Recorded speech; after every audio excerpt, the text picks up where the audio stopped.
Hi welcome back, you are watching SD Chanakya English classes. Guys, आज के इस video में हम लोग सब्जेक्ट वर्ब एग्रीमेंट के लेक्चर सेकेंड करने वाले हैं। आज जो है इस वीडियो के माध्यम से यह लेक्चर 2 आप लोगों के लिए बहुत ज़्यादा इंपॉर्टेंट होने वाला है, क्योंकि यहाँ पे बहुत ही अच्छे और इम्पोर्टेंट सब्जेक्ट वर्ब एग्रीमेंट के रूल इस वीडियो के माध्यम से हम लोग पढ़ने वाले हैं। तो चलिए बिना देर किए हुए शुरू करते हैं। देखिए, दिया हुआ है फ्रैक्शन और परसेंटेज के साथ नाउन के अनुसार वर्ब आती है। जैसे अगर हमारा सब्जेक्ट जो है, अगर नाउन जो है हमारा अगर सब्जेक्ट के रूप में है, तो वहां पर नाउन के पर्सन के अनुसार कि नाउन जो है संख्या के अनुसार, मतलब वचन के अनुसार हमारा जो आएगा, नंबर के अनुसार जो हमारा आएगा वर्ब आएगा। ठीक है, तो प्रीवियस वीडियो में हम लोगों ने बिल्कुल बेसिक से यह डिस्कशन किया था कि सब्जेक्ट वर्ब एग्रीमेंट क्या होता है। तो उस वीडियो के माध्यम से बताया गया था कि सब्जेक्ट वर्ब एग्रीमेंट कहलाता क्या है और क्या होता है सब्जेक्ट वर्ब एग्रीमेंट। चलिए अगर बात करते हैं तो थोड़ा सा फिर जान लेते हैं सब्जेक्ट वर्ब एग्रीमेंट क्या है।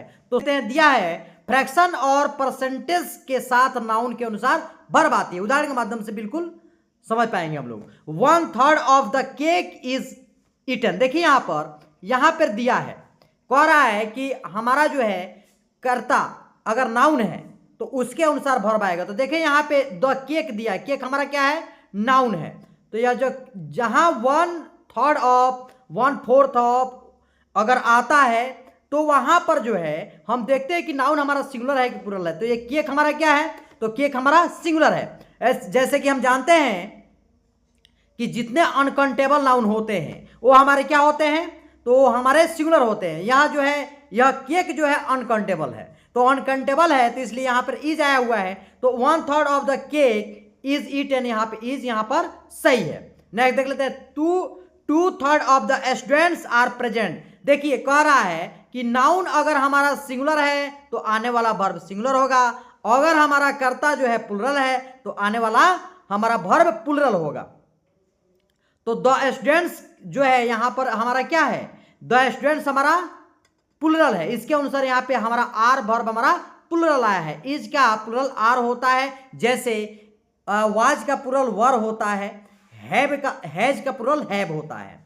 चलिए अब देखिए यहाँ पर नॉन ऑफ सिंगुलर या प्लुरल दोनों तरीके से प्रयोग किया जा सकता है। नॉन, यहाँ पे देखेंगे नॉन एक शब्द आता है। देखिए यहाँ पे none of the food is wasted, none of the players are read. मतलब देखिए नॉन जब आता है तो यहाँ भी नाउन को देखकर ही हम जो है वर्ब का यूज करते हैं। फूड हमारा सिंगुलर है तो इज आया है, अब प्लेयर्स हमारा प्लुरल है तो आर आया है। नेक्स्ट देख लेते हैं, ये नोट कर लेंगे रूल, बहुत इंपॉर्टेंट रूल्स हैं। नोटबुक और पेन लेकर बैठे और एक एक रूल्स को आप नोट करते रहें। दिया है सम, ऑल, मस्ट, हाफ आदि के बाद वर्ब नाउन के अनुसार आती है।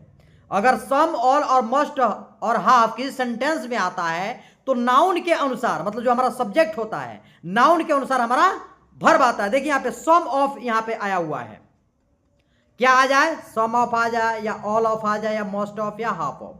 अगर आता है तो उसके अनुसार हम नाउन के अनुसार वर्ब देते हैं। तो some of the water, water हमारा सिंगुलर है तो इज आया हुआ है। Some of the books, some of the books are missing, यहाँ पे हमारा बुक जो है, बुक्स हमारा प्लुरल है तो आर आया हुआ है। यहां पे देखिए 14 नंबर याद की, 14 नंबर नोट करेंगे। टाइम, मनी, डिस्टेंस को सिंगुलर माना जाता है। जैसे 5 years is long time, 50,000 rupees is big amount. Money हमारा क्या होता है, सिंगुलर माना जाता है और टाइम को भी हम सिंगुलर मानते हैं। 15 नंबर देख लें, देयर इज और देयर आर का प्रयोग सब्जेक्ट के अनुसार होता है। देखिए जहां आपका सब्जेक्ट का पता चलता है, अगर उसमें संख्या ज्यादा है तो प्लुरल होगा, तो अगर प्लुरल है तो स्वाभाविक है उसके साथ प्लुरल वर्ब आएगा, अगर सिंगुलर है तो सिंगुलर आएगा। जैसे कहेंगे देयर इज ए पेन, तो देयर इज ए पेन या देयर इज अ स्टूडेंट। अगर किसी संख्या एक की बात बोध आती है, सेंटेंस में किसी एक की बात कही जाती हो, सिंगुलर की बात कही जाती है, वहां पे इज आएगा। अगर प्लुरल की बात कही जा रही है तो हमारा प्लुरल आएगा।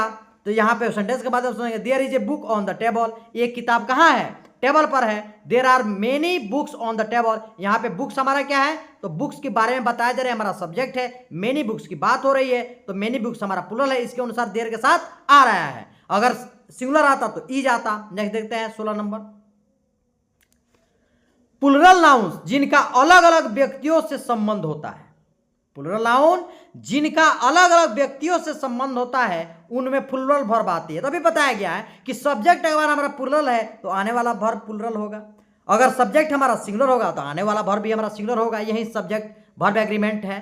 देखिए यहाँ पे my friend and mentor has guided me well. अब यहां पे देखेंगे एक चीज नोट करेंगे, कह रहा है my friend and mentor has guided. यहां पे देखेंगे कह रहा है कि my friend and mentor has guided मी, ये दोनों जो है व्यक्ति सेम है, एक ही व्यक्ति की बात। माई फ्रेंड मेरा दोस्त या टीचर, मेंटर मींस क्या होता है शिक्षक, हैज गाइडेड मी वेल, मेरा दोस्त कहिए, मेरा दोस्त ही क्या है मेरा, वह मेरा शिक्षक है या बताने वाला है। तो वहां पे क्या एक ही व्यक्ति की बात कही जा रही है, ना कि दोनों व्यक्ति की बात कही जा रही है।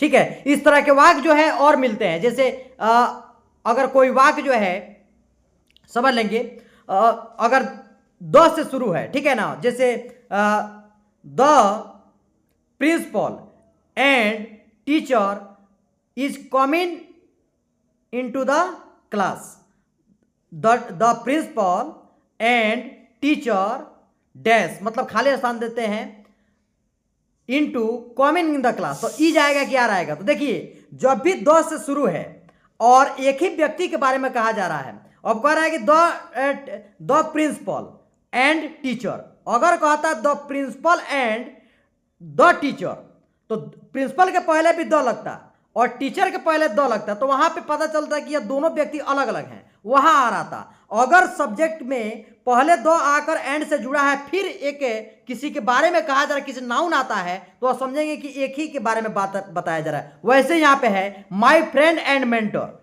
My friend and mentor has guided me well. क्यों यहाँ पे तो एंड से जुड़ा हुआ है, हमारा जो है माई फ्रेंड एंड मेंटर एक ही व्यक्ति के बारे में है, लेकिन एंड से जुड़ा है, तो दिखने में तो लग रहा है कि ये दो अलग अलग चीजें हैं, लेकिन यह अलग अलग चीज नहीं है, एक ही व्यक्ति के बारे में कहा जा रहा है। इसके अनुसार हमारे यहाँ पे सिंगुलर वर्ब हैज का प्रयोग किया गया है। अब यहाँ पे देखते हैं my friend and my brother have arrived. अब देखिए यहाँ पे दो व्यक्ति की अलग अलग बात कही जा रही है। माई फ्रेंड, यहां पे देखेंगे यहाँ पे दो पॉजिटिव आपको प्रोनाउन यहाँ पे दिख रहा है। देखिए यहाँ पर मैंने अभी बताया था कि द से जुड़ जाए और यहाँ पे नाउन आता है प्लस फिर द और फिर नाउन, वैसे ही यहाँ पे पॉजिटिव हमारा प्रोनाउन है, फिर यहाँ पॉजिटिव प्रोनाउन है। अगर अलग अलग की बात हो रही है, फ्रेंड भी है और ब्रदर है, ठीक है, तो यहाँ पे एंड से लगेगा। और यहाँ पे देखेंगे माई फ्रेंड है, लेकिन एंड के बाद किसी तरह का पॉजिटिव प्रोनाउन है, कोई द कुछ नहीं है, तो समझेंगे एक ही है। और यहाँ पे माई है, यहाँ पे माई है, ब्रदर अलग है, फ्रेंड अलग है, तो दो है, इसके अनुसार यहाँ पे हैव लगा हुआ है। ठीक है, चलिए आप लोग समझे होंगे। अब देखिए 17 नंबर पे मोर देन वन हमेशा सिंगुलर वर्ब लेता है। देखिए जहां भी सेंटेंस में मोर देन आ जाए तो समझेंगे सिंगुलर वर्ब लेगा। जैसे more than one students has failed, देखिए more than one students has failed, यहां पे मोर देन जब भी आ जाए तो इसके साथ हमेशा वर्ब क्या आएगा, सिंगुलर आएगा। मेनी, देखिए मेनी के बाद, मेनी एक के बाद हमेशा हमारा सिंगुलर वर्ब आता है और वर्ब जो हमारा क्या होता है, सिंगुलर होता है। जैसे many a soldier has died for nation, ठीक है, तो मेनी ए याद करेंगे हमेशा, ए मेनी कभी नहीं होता है, मेनी के बाद ए ही आता है, मतलब मेनी आता है उसके बाद आर्टिकल आता है, उसके बाद कोई नाउन आता है। हमेशा ये नोट कर लेंगे, नोट करने वाला पॉइंट है, मेनी ए के बाद नाउन आता है, मेनी ए प्लस नाउन और नाउन के अनुसार हमारा वर्ब आता है। नेक्स्ट देखेंगे इधर द प्लस एडजेक्टिव, जैसे the poor, the rich, the elderly, अगर आता है तो इससे हम जो है इसको हम प्लूरल मानते हैं। The poor, the rich, the elderly, ये हमारे हमेशा क्या होता है, प्लूरल होता है, इसके साथ प्लूरल वर्ब आएगा। The rich are not always happy, ठीक है। ऐसे ही नेक्स्ट देख लेते हैं 20 नंबर इफ क्लॉज, यदि क्लॉज मतलब क्या होता है, उपवाक्य।